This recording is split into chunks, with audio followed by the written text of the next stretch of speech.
নমস্কার। আমি রেনেসাঁ দ্বিতীয় বর্ষের 22 সংখ্যা পাঠ করার পর আমার কিছু উপলব্ধির কথা বলছি। প্রথমেই বলতে হয় সম্পাদকীয়।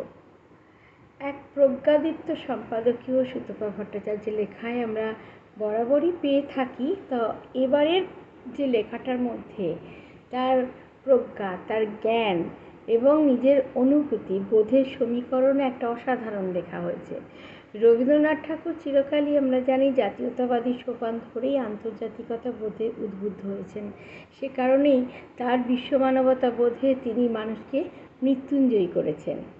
আর কার্ল মার্ক্সের আবির্ভাব বলা যায় যে মানুষ যখন সাধারণ গুণাবলী ত্যাগ করে অর্থাৎ মনুষ্যত্ব অর্জন করছে, সেই মনুষ্যত্ব অর্জনের একদম চরমতম ধাপে কার্ল মার্ক্সের এবং তার দার্শনিক অনুভূতির সৃষ্টি। মানুষ মিছিলে মানুষ কবিতা পড়তে পড়তে আমার বার্নার্ড শয়ের সেই কথাটা মনে পড়ল যে মানুষের মিছিল হয় না, মিছিলে মানুষ থাকে না। এই কথাটার অন্তরতর যে গভীর তাৎপর্য সেটার সঙ্গে হয়তো এই কবিতাটার বিশেষ মিল নেই, তবুও আজকে অমানুষ, পশু, রক্তগ্রাসী মানুষ যখন পৃথিবীকে ছেয়ে ফেলছে তখন কবি যে মানুষের মিছিলের কথা চিন্তা করেছেন তাতেই তিনি ধন্যবাদার্হ হয়েছেন।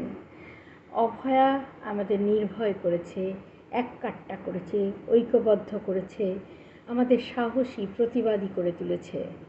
অভয়া সঠিক বিচার এখনো পায়নি। সম্প্রতি কলকাতা প্রেস ক্লাবে প্রকাশিত তিলোত্তমাকে কবিতা শতকে শতাধিক কবির যে কবি সত্তা তাদের সকলকে আমি স্যালুট জানাই। তারা সকলেই অভয়ার পাশে আছেন।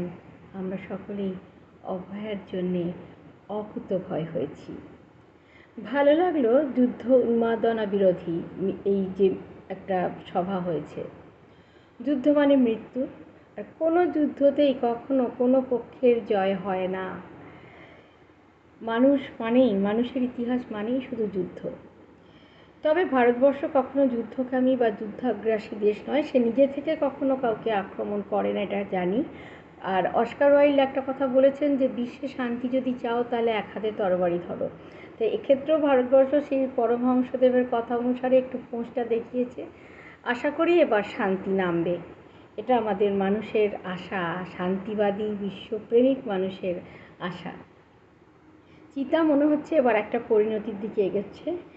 মিলন ম্যাজিক খুবই সুন্দর, শুধু একটা খটকা লাগলো যে 28 কিল্ড ইন পহেলগাম কেন লেখা আছে, কারণ আমরা তো 26 কিল্ড জানি। আমি ঠিক এই তথ্যটা জানি না, হতে পারে কোনো সেনাকে নিয়ে হয়তো উনি লিখেছেন। আর নন্দিতা সেন বন্দ্যোপাধ্যায়ের অঙ্গারেওয়ালি রশিদা জাহান পড়ে মুগ্ধ ও বিস্মিত হচ্ছি, কারণ তিনি বারবারই আমাদের ভারতবর্ষের শ্রেষ্ঠ নারী সত্তাকে তুলে ধরেছেন। তাই তাকে অনেক ধন্যবাদ, তার প্রতি অনেক ভালোবাসা, শুভকামনা। ওনাকে অনুরোধ করছি সপ্তদশ শতকের শেষ দিকে হটি বিদ্যালঙ্কারের যে আবির্ভাব হয়েছে এবং সেই বাঙালি কন্যাটি কাশীতে গিয়ে, বেনারসে গিয়ে তার যে বিশাল প্রতিভার দ্যুতি প্রকাশ করেছে, শুধু এটুকুই জানি, বিশেষ কিছু জানি না। তাকে বলছি মানে তিনি যেহেতু নতুন নতুন তথ্য তুলে ধরছেন, তিনি যদি হটি বিদ্যালঙ্কার সম্পর্কে পরবর্তীকালে কিছু লেখেন খুব ভালো লাগবে।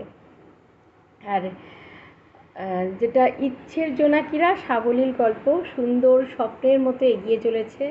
তো জানি না, দেখা যাক এবার নায়ক নায়িকার মধ্যে কিছু বাঁক বা কিছু অন্যরকম কিছু জীবনে তাদের নতুনত্ব কিছু আসছে কিনা। লক আনলক সম্পর্কে বলা যে এখানে অত্যন্ত মানবিক হৃদয় সম্পন্ন লেখক, কিন্তু তথ্য সমীক্ষা বা পরিসংখ্যানের আতিশয্যে যেন সাহিত্যের গতিরস রুদ্ধ না হয় সেটা একটু খেয়াল রাখতে হবে। কারণ সাহিত্য যে অনাবিল আনন্দ সেটা কিন্তু পরিসংখ্যানে একটু হলেও ধাক্কা খেয়ে যায়। তবে তাকে বলছি মানে অসম্ভব পিন্টু প্রধানকে শ্রদ্ধা জানাচ্ছি, তার অসাধারণ স্মৃতি এবং তিনি যে এই মানে কী বলবো লকডাউন পিরিয়ড এবং করোনার দুঃসহতাকে তিনি তুলে ধরছেন, সত্যি জবাব নেই। নমস্কার।